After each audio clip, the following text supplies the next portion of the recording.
Hello and good morning. Welcome to the Good Morning Education Show. My name is Rotimi Eitai, and I am streaming from Lagos, Nigeria to Africa, of course, from West Africa to Africa and to the entire world. This is the Good Morning Education Show. We have this show Mondays all through to Sundays, and on Mondays to Fridays, you can catch us from 8 a.m.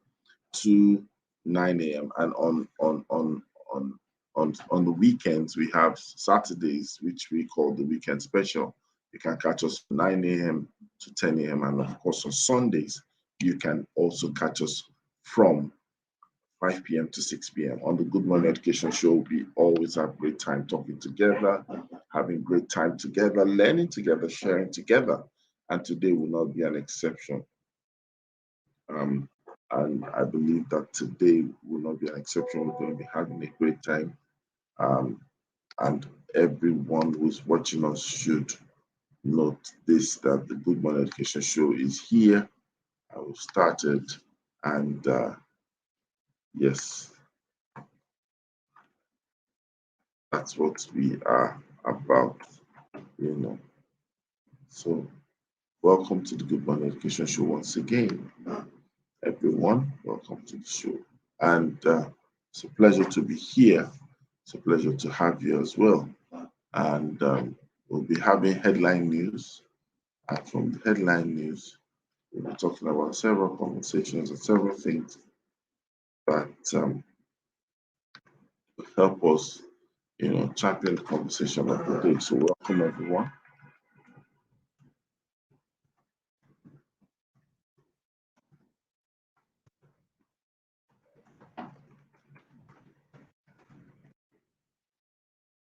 Welcome to the show. The first headline is Nigerian student emerges top finalist for $100,000 Global Student Prize today. And this is an interesting one, and we have a lot of Nigerians, a lot of students doing great. This is very important for us to note. A Nigerian student, Oluwadamilola Akintewe, has been named a top finalist, or has been named a top 10 finalist for the Check.org Global Student Prize 2021. The competition is a new $100,000 award to be given to one exceptional student that has made real impact on learning, the lives of their peers, and society. Akintewe, a 22-year-old student at Adekunle Ajasin University, Ondo State, was selected from over 3,500 nominations and applications from 94 countries around the world. So congratulations to him, and I'd like to say big well done on this academic feat. Dr. Motola, good morning. Welcome to this Good Morning Education Show. A bell of blessing to you. Good morning. So happy to be back. How are you? And how is our tribe members? How are they doing too? Good to be here. Thank you for having me. You said? Can you hear me? I said I'm so excited to be back, and I'm hoping everyone is well. And yes, a bell of blessing back to everyone and our tribe members too. Yes, thank you. We missed you, and it's good to have you back. All right, so we are having another headline, and this headline talks about students endorse Aruna Sadauna for APC youth leadership in Yobe State. Any comment on that? Yes, I think this is a good thing. It's very essential that youth participate in political growth and development. So I'm glad that it's the students that are endorsing this particular candidate, and I hope that the person does not disappoint. Fantastic. And another one, Oyegun announces Adebowale as UI new VC. University of Ibadan as a new VC. Omotola, this should be an interesting one for you. Hello? Alex, yes, sorry, I was trying to read a bit about it before I made a comment, but I think this is a good development. It's interesting because my dad has been working in UI for over 30 years. So I'm sure he has a lot of things to say about this. But for me, from my own perspective, I think it's a good thing. I'm just a bit um let me see. A bit like I was really open and waiting for like a female for once, but I don't think that is going to happen anytime soon. So we shall see. And I'm rooting for this new baby and hoping that their tenor is a successful one. Fantastic. Be solution providers, not complainers, educationists tell students.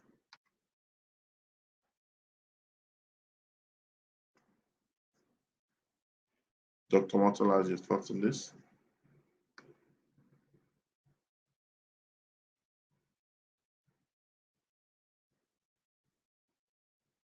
Hello, Dr. Motola.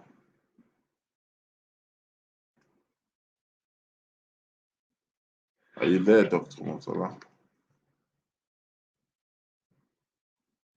Okay, so this is just a headline talking about um, people getting to be solution providers, obviously, and not a part of the problem to be solved. This is quite interesting because um, in Nigeria, we sometimes have that challenge um, that takes place most of the time. So, the chairman board of governors of Jackstoban Secondary School, Ibafo, Ogun State, Mr. Emmanuel Ojo, has told the graduating students of the school to be solution providers and not complainers.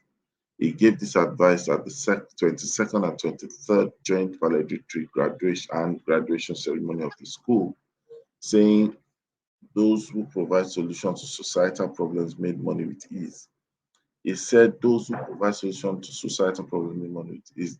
Therefore, being a solution provider and not the problem is a desired way and a desired state to go. So that's an interesting one. Um, Welcome back, Dr. Motola. Now we are on a headline that says, Attain Greater Heights, Bridge School tells female learners.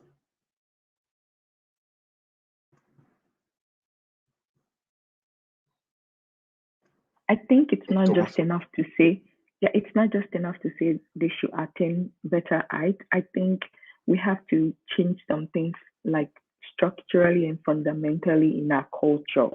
So yes, it's a good thing to say. It's a good like what do you call it? Like pat on the back kind of like phrase. But I think there's so much more that comes with that because I think there's still this inequality when it comes to roles and responsibility and in terms of how far a female should go or not.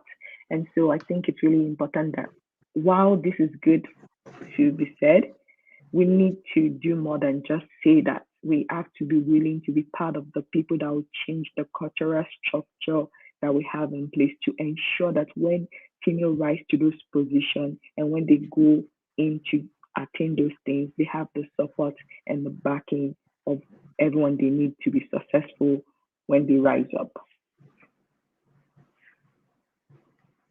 Yes, I agree with you. Absolutely. I agree with you. Um, so let's get to the conversation of the day. So today we'll be talking about um, understanding teacher development. Understanding teacher development. So let's hear from you, Dr. Motola. Understanding teacher development. What is teacher development, if you were going to say that? And then, of course, what's the length? What's the breadth? What's the scope when it comes to teacher development? For me, I would say teacher development is not just about the subject matter they teach. It's way, way, way more than that because I think that that's just the tradition, and it's not enough in this world and age that we are in.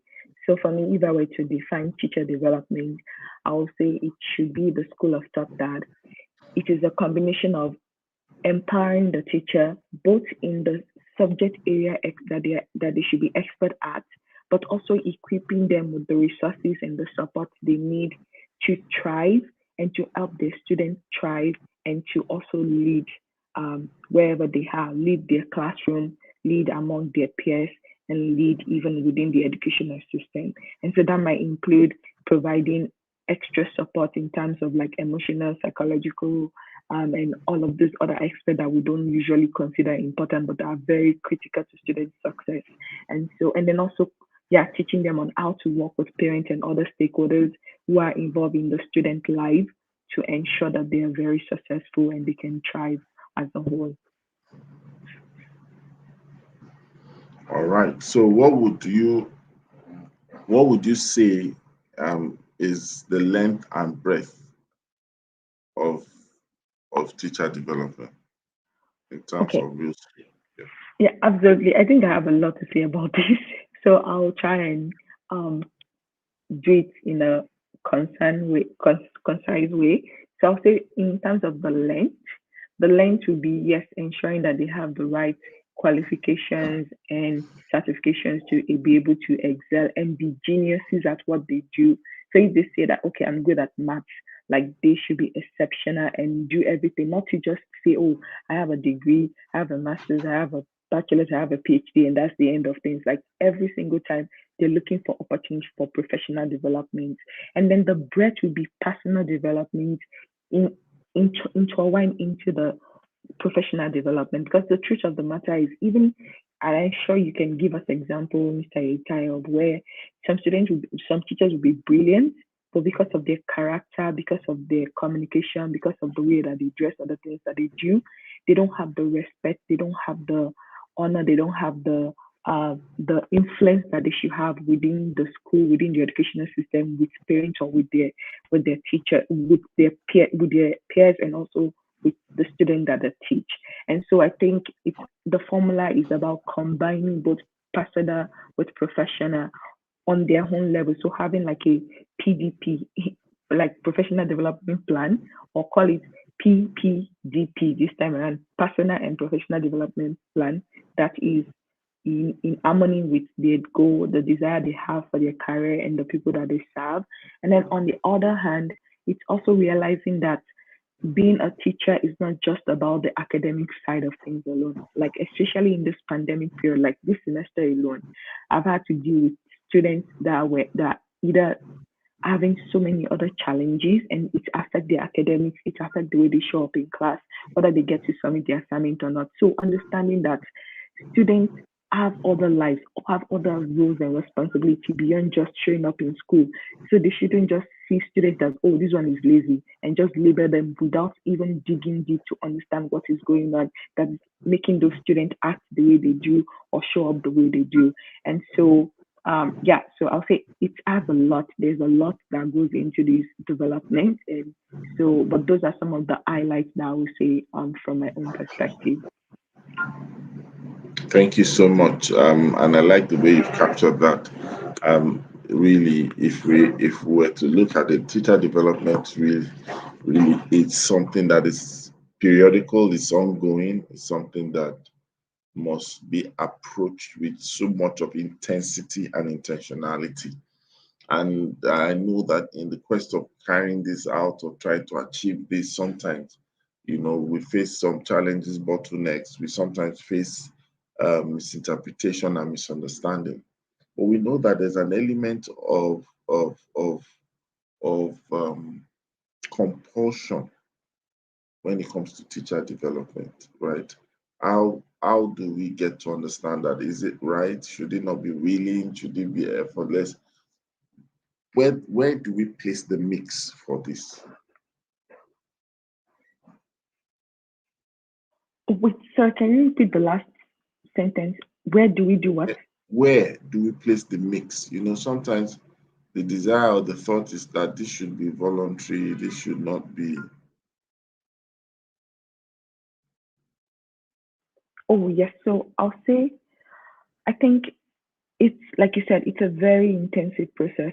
And so, first and foremost, you have to be committed. Your commitment cannot just be because of the salary. That is just the truth of the matter. It cannot be because if it's because of the salary, you're going to get frustrated easily. You want to quit and you're always going to look for a greener pasture beyond where you are. So I'll say it has to be yes, have the passion and the commitment that you know what I'm in here to save lives, to transform lives, to change communities.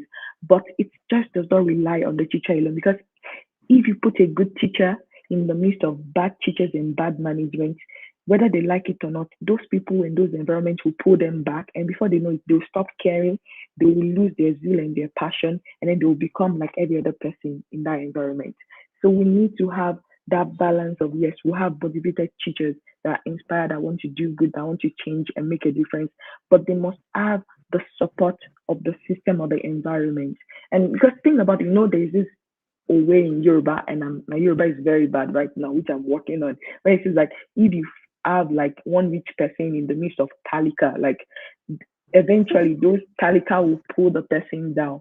So it's the same thing when it comes to like having a great teacher who is motivated, but if the environment is toxic and is not willing to at least meet them halfway or pull their own weight to support those teachers, then there will be issues and there will be trouble. And before you know it, they are going to stop caring and they're going to lose their passion and their zeal. So I think it's a mixture of yes, the teacher having and take own doing owning the personal responsibility to say, yes, I'm responsible for my growth. But at the same time, the system saying that you know what, we still have a part, we have an investment to make in ensuring that this teacher can deliver the best and be the best they can be for the school, for the students, and for the education system as a whole. So I think it's a tug of war and it has to come from both sides. It can't just be one sided because I think we've seen a lot of one sidedness both on the administrative side and on the teacher side. And that's why we still have the issues and the um, like complexity of like challenges that we're experiencing in our education system right now, both on the primary, secondary, and tertiary level up to now. Hello, Matola, can you hear me now? Yes, I can. Yes. I got I got tripped off changing source of power. All right. So while I wait for that, I love the way you put that the African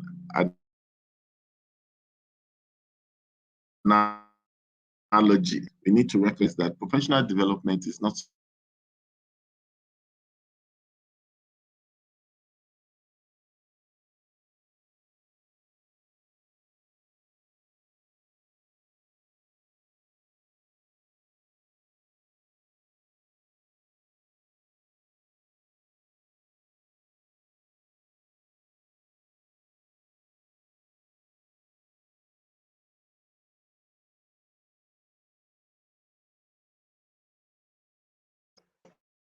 I feel that the depth of the industry, the wealth of the industry that takes place. Now, a very funny question I'd like to ask you, and I'm sure a lot of people probably have had that question in their mind, is when we say teacher development, because I want us to really get people to understand this fair and square.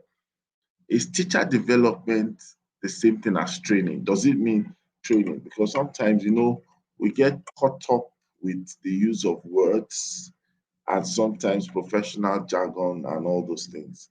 So, Dr. Motola, in your own understanding, with your best of experience and exposure, when we say teacher development, does it totally mean training? No, it doesn't. I think training is just a small part of the development. So think of it like an umbrella. So under the umbrella or even think of the umbrella the way most like those colorful umbrella that are rainbow, the way they are designed, right? So training is the color on that rainbow umbrella. So it can be red or green. So like usually if I remember those umbrella correctly, they might have like 5 or 6 or 7 different like parts. So training is just one part of it. It is not the whole.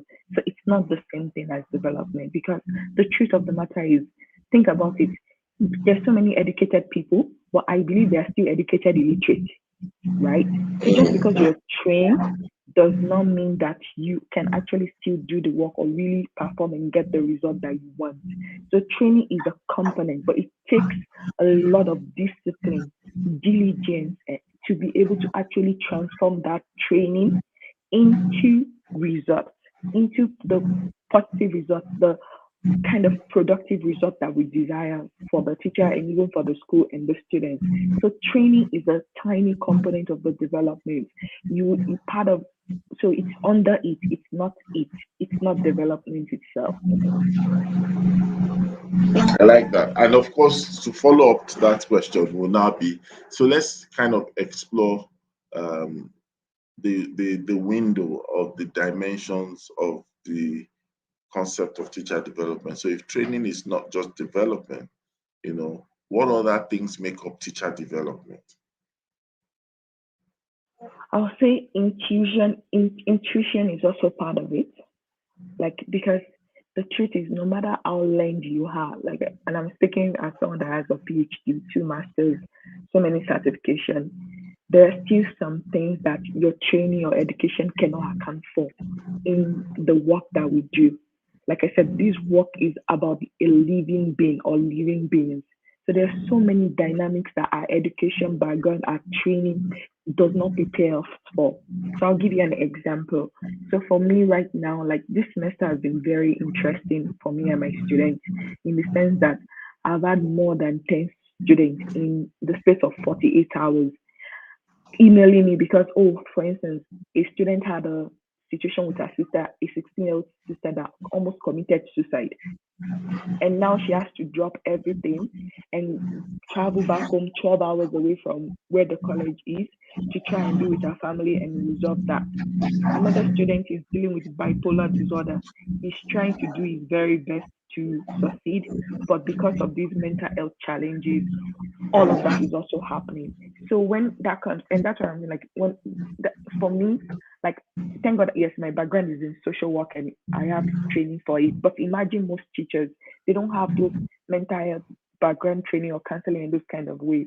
And so when you get this kind of issues or challenges that are not related directly to like the work of I'm teaching math, I'm teaching English, I'm teaching social science, how do you react to that? How do you respond to that? Do you say, well, it's business as usual? I don't care what is going on in your personal life. You have to still submit your assignments by midnight. Of course, I can't tell those my students like in this kind of situation. So that's why I say it takes intuition.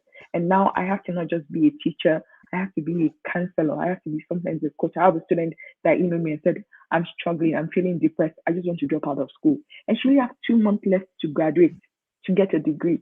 Imagine. And I'm like, for her to send that to me and to say that she needs, that is her asking for help. And so I have to become a coach and to say, okay, you know what, I'm going to be a mentor in a different way to say, let's talk about this. Don't just make this decision right now.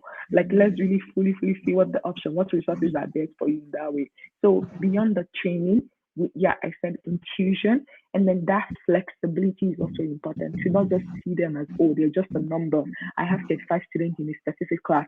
They're just numbers to me. I don't care about what goes on beyond the what I cannot see. No, you have to care beyond that because, and I remember even when I was in Nigeria and when I was practicing in my non-profit, my NGO, where we work with students in secondary school. Imagine some students will have to walk 5 miles, 2.5 miles to school, and it still annoys me and it still angers me up to today. When you know that I don't know whether we even came up with this policy, like especially in public secondary schools and primary schools, where they will beat students that are late to school. On top, I'll tell them to kneel down for 5 hours or 2 hours or go wash the toilet instead of them being in class.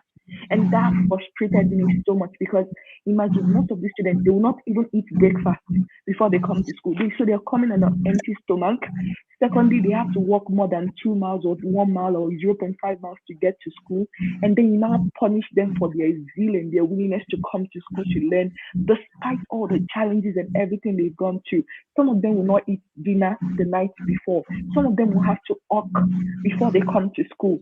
Yet we are punishing them for their resilience to come to school and to do that. So I think as administrators, as teachers, we have to think differently. We cannot do it as business as usual. We can't say that it's laziness on the student part because they came. Yes, some students they just want to be lazy, right? And they will come to school late. But we cannot just put all of them in that one box and just say that everybody, if they are late, this is why, and then come up with punishment that does not make sense, that does not even match what they did to now sort of derail them and make them not want to show up to school again.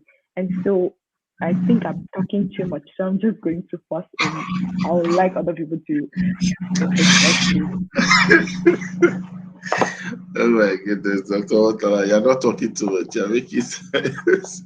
While you were speaking, Olushola Olumide joined us, and of course, Daring as well. Aden Sola joined us as well. So, welcome, guys. Good morning. Good morning. Good morning, Dr. Motala. It's been a while. Nice seeing you, Daring Sola. Good morning. Good morning. Rotimi. Good morning, and good morning to our tribe members out there. A great topic this morning. Yes. So, before you guys joined us, Dr. Motola was trying to help us understand the content of teacher development. And one of the questions I asked her was, when we say teacher development, is it only training that we are talking about? Is there something much more than training? And that was what led to the conversation. She said she's talking too much. So let me take that question to Derry as well. Derry, could you just open our eyes more into the world of teacher development? Because Dr. Motola said that it's not just training. Over to you. I always say you can't give what you don't have. That's what we should first realize. And it can't be a one-off training. Let's put it that way. It can't be, oh, let's attend a webinar. It has to be a culture. And I, for one, I always look at it that if we are to blame maybe students, maybe 50% in the kind of quality or the education or the way things are turning out now, we probably need to give these teachers to 50%. And in looking at this, because I always say, if we had to flog a problem, it must be always towards getting a solution, not because we want to apportion blames. And if we look at it, maybe the teachers themselves, because if you look at the problem, oh, teachers are not delivering what they're supposed to do. Some of them just don't even know better. Like, that's just the truth. They just don't know better.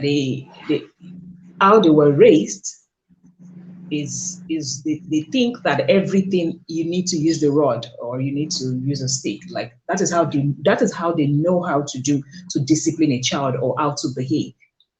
So for a teacher who is not a lifelong learner, it's going to be difficult to be a good teacher in this century, because it's not like when you are going to teachers training college, anybody taught you how to facilitate training in the 21st century or how to be a tech teacher. So it boils down to training teachers on their mindsets to become a lifelong learner. Because I think that is probably the only model that could work. Because that way, the teacher is not having to wait for a training body or a training whatever organized by whatever body to train them. They will constantly be in search of knowledge. Like, when I list my I always say I have diverse interests. I'm a multi-potentialite. I always say learning is like somewhere at the top. And I love to teach, and I do teach well, even if I say so myself. So it is important. And why do I put learning at the top? Because I can't give what I don't have. So it means I should even learn more than I teach, because it is what is in my head I'll give out. So, but people don't realize that it's what is in their head that they give out. So they learn something and stay there and expect that thing to still be relevant going forward. So it can't be training. It can't be training of let's train you on how to use a computer, or let's train you. What happens when the computer gets outdated in the next, let's assume something like that happens, or let's train you on how to use, one of those fancy looking skills now. What happens when that thing is no longer relevant? And like, it is a moving world. So it should be more of training the mind to understand that you have to be a lifelong learner if you choose the teaching profession. And it doesn't have to be that there should be monetary motivation to, oh, when you go for that, they'll give you one in leave or they will give you one. It has to be like inside. That's what I think. It can't be a one-off training. You have to train their mind to want to learn all the time. Thank you so much. Olushola Lumde, are there thoughts you want to add to that? Yes, great submission there by Darin and Dr. Motola. Two things I want to build on what Darin has said and what Dr. Motola has said. Dr. Darin did mention culture. And from the analogy and the story of all that, what Dr. Motola said, for me, I think there should be empathy. It is said that people don't care how much you know until they know how much you care. In this part of the world, sincerely, training, development, or somebody, for me, I think it will be that we should overhaul the system, the mindset, the mentality. Empathy should be ingrained in the heart of the. I was still talking with one of my boss yesterday who were coming back and he was asking me, oh, you're on leave? Are you on a program now? I said, yes. He said, which type of program? I said, I'm putting up a book. It will be out very soon. He was now trying to ask me what the book entails. Is that my first? And we discussed.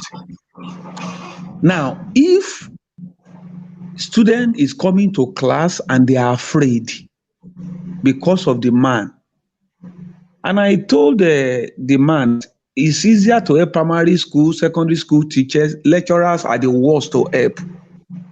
They appear to be full of themselves.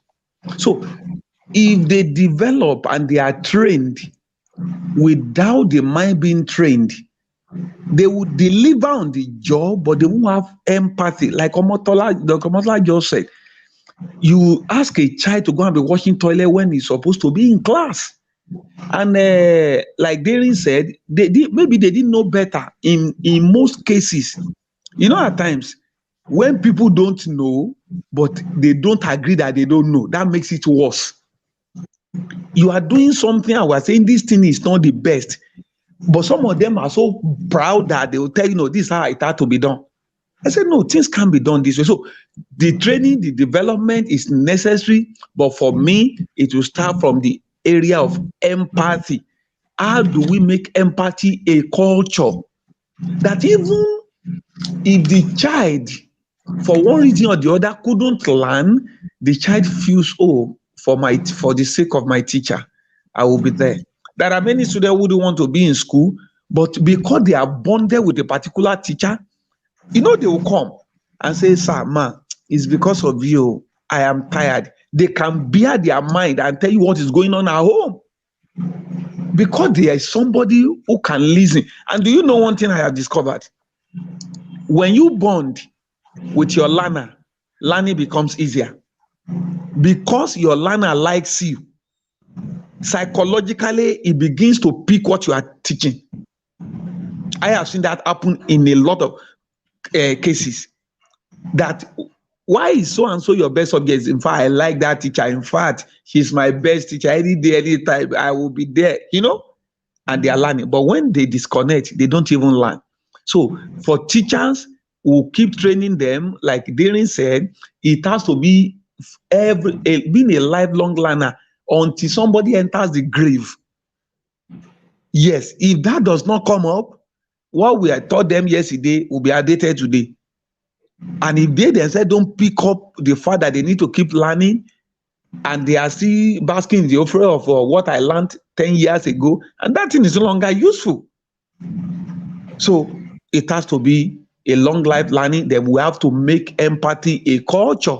Then we can build on it and develop the mind and the brain of the educators. Thank you very much. All right, thank you. So let's take it a step further. What should be the scope for teacher development. Now that we know that, yes, it's not limited to training, and even when we train, we should not just look at competence alone. We should look at empathy, training their minds, mental development. But what should be the scope? What should be the content and context? I would like Dr. Motola to start with that, because it's just like having balanced diet. We know that balanced diet is a combination of several things. So, Dr. Motola, could you help us? Teacher development, what's the content and the context? Yeah. Thank you. I think the context should be about, like, I love what Doreen said about being willing to learn, lifelong learners. The truth is, no matter, like I said, it doesn't matter the amount of degrees, PhD, whatever that you get.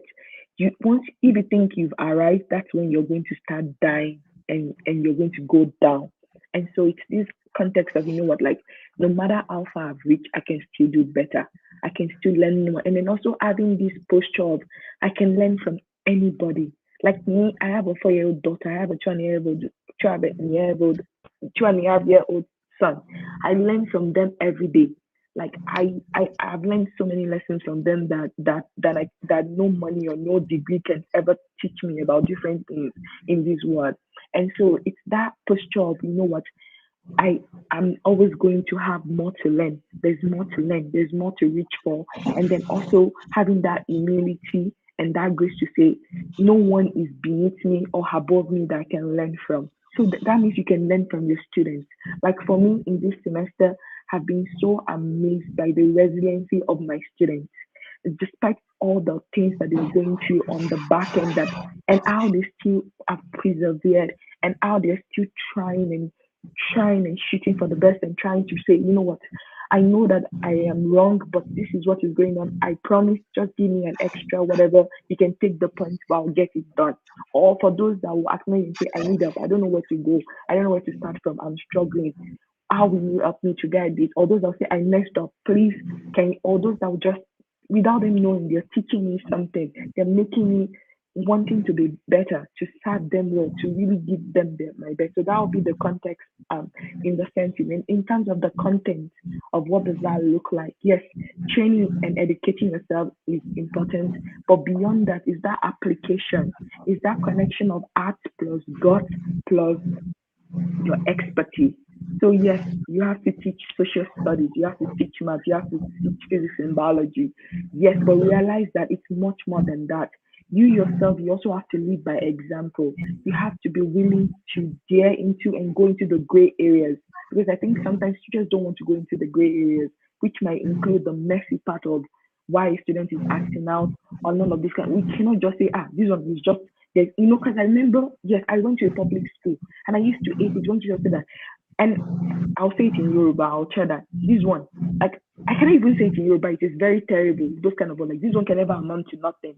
This one cannot, and you just, and you remember that those words are so piercing. Like, sometimes I wish that they even flog us than to say those kind of things and prophesy those rubbish and so those kind of things into our lives. And so it has to do with what you communicate, what you speak. Even if you think it, don't speak it. Don't in that moment, because these are very fertile like art and minds, and it's what matter. It's I remember, like, for me an example, when somebody called me that I was ugly and I had a round head, and that thing was in my life for over 2 years. Even though it was not true, I believed it in that moment, because my mind was so grabbed onto it, and then it germinated and it infected. So it has to be a combination of that art, that God, and that empathy that Mr. Oyumide also mentioned as well, and just that willingness to grow, to serve. Like, it has to be from the art of service and thinking of, wait, how can I serve with my best self? Don't think of it as, oh, I'm the head and then they are beneath me and whatever I say goes. Like, how can I serve with my ultimate self? So that's one of the questions that I ask. Most people ask me, what is the meaning of a Motola the Great? The Motola the Great is not trying to, like, just pride myself. It's a reminder for me to say, you know what, Tola, you must serve. Think of Jesus. He said, for whoever wants to be great, you have to be a servant, right? So I think in teaching, that has to be our posture. In that, like, I want to serve, and that's how greatness like you become great at what you do, and you become that kind of teacher that is unforgettable, and 30 years, 20 years from now, the students will still remember you for good. Thank you. All right, thank you so much for that. And I really want us to tackle some aspect before we end this conversation today. Still on teacher development, Dr. Motala, you've shared a bit of the scope and a bit of the context. And I'm going to drive this question now to the place of industry change, and I want Derry to address this. I know that in developing teachers or in having teacher development, I know that there is an element of industry change that should be embedded in it. How do we get to witness this? Having understood the fact that we're developing teachers, but teachers in turn must develop their industry. What can be done? What has to be done? And of course, if possible, you could also use what you're doing in recent times as a contextual example. Thank you. So, the whole essence of education, the way I get to think about it, is empowerment. Like, if I'm any form of education, whether in school or whatever, should be empowerment. And when we say empowerment, it means that whatever I teach as a teacher or whatever, the student, it should be able to translate to us, getting empowered and so on. From the way I look at it, because I've been thinking about it, that if the teacher has to be able, there was one time I used to think that there should be like a 1-year internship for teachers to go to industry, right? To go and see what is going on. Because the only way I've been able to, will I say, understand our probably problems deeply is not by staying at the university and teaching. It is because I'm an entrepreneur. And I always say, like, you cannot have the entrepreneurial sense until you are in it. It has to be immersion. I always say, like, learning by immersion. Forget whatever it is you list. Like, for instance, the Global Mentorship Conference for African Youths that's coming up tomorrow. I've had youths chat and leave stuff and say, are we getting a certificate for this, this conference? And I said, no.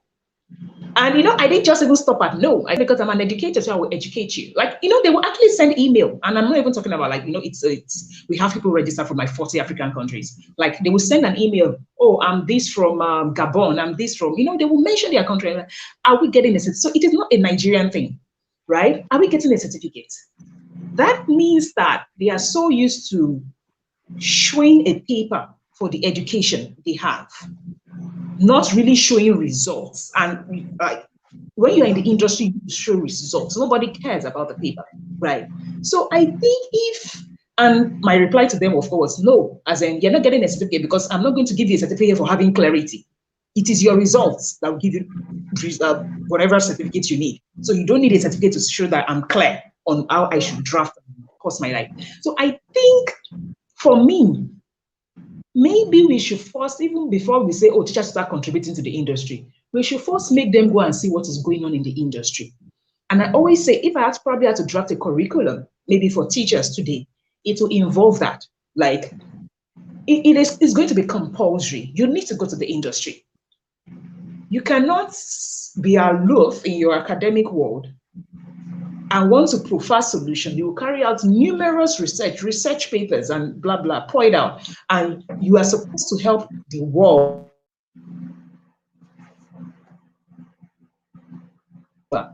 But you don't even know what the world needs.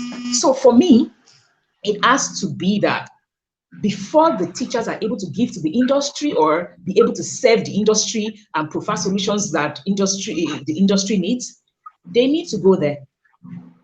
You need to find out what the problem is. When they see it, when they are in it, there is something, you own it. When you're in it, you own it. So when you are going back to your drawing board, you are not just doing it to count scores of I have 5 publications. You are doing it to actually help the world, to actually help the industry, because you've seen the problem firsthand. You're not just postulating it here in your lab.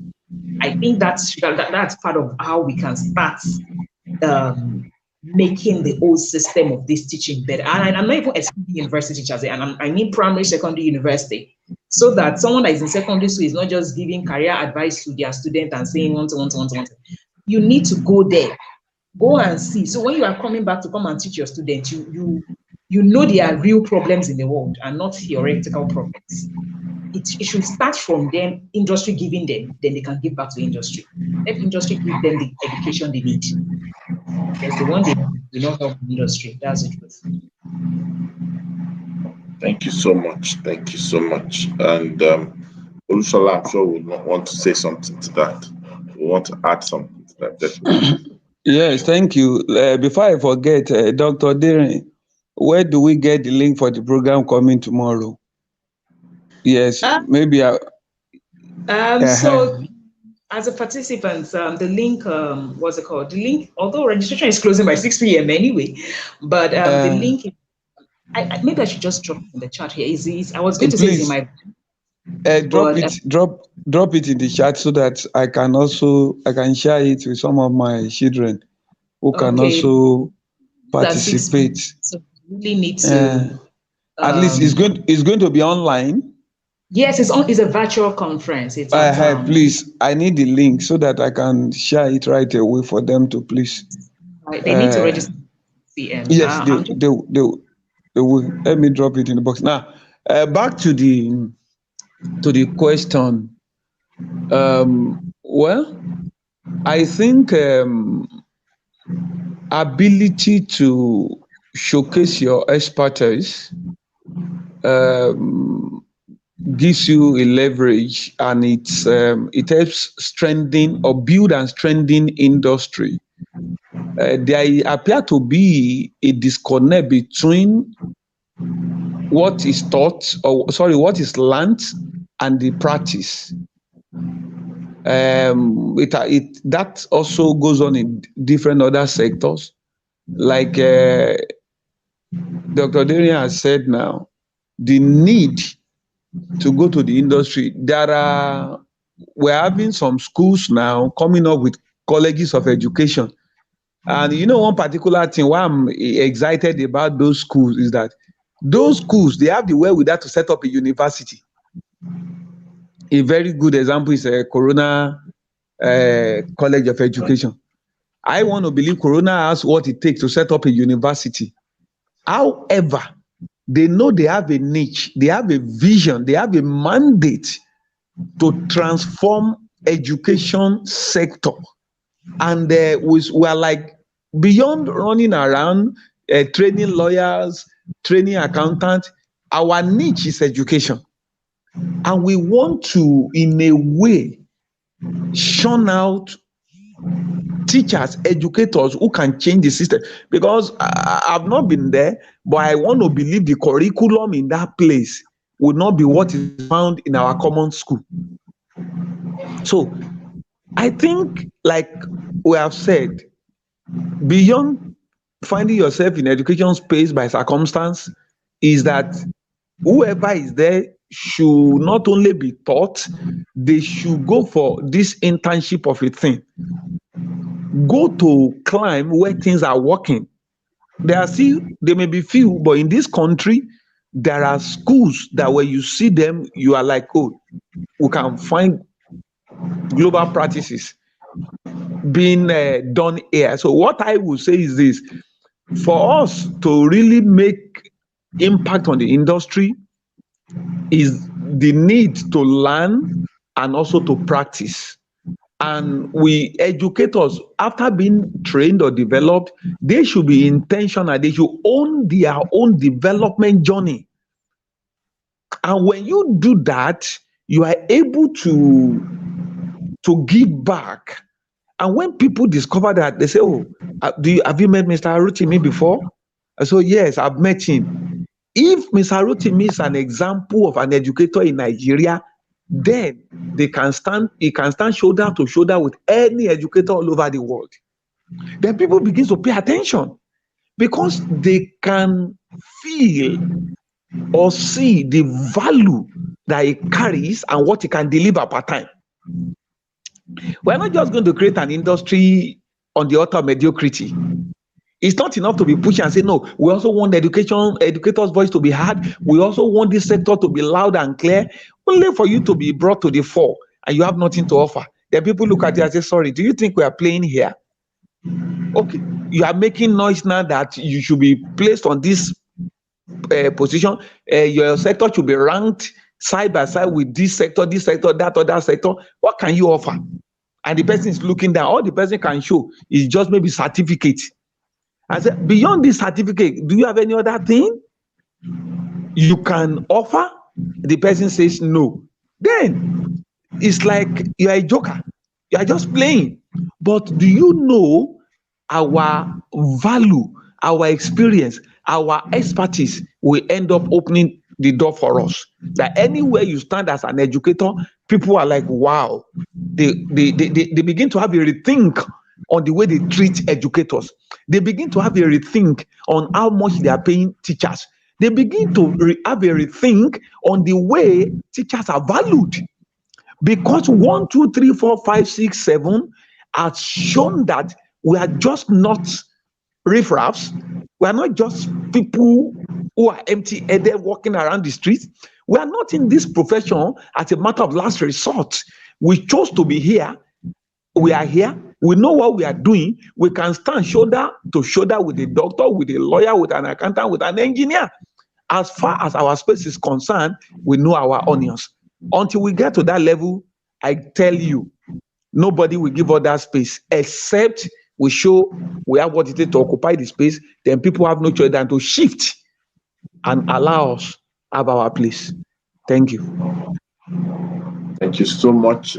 So much has been said today, and there's so much that can be done. I said, I would like to have parting shots from Dr. Motola and also Olusola Olumide so that um, we can have a close of today's show. So over to you, Dr. Motola. Yeah, my parting shot would be feel, like feel. That would be FEEL. Feel for yourself, feel for the industry, feel for the students that you're going to be shaping their life, and let that feeling move you to want to go, to want to develop yourself to be the best possible teacher that you can be for our world. Thank you. Hey, Olusola, parting shot. Yes.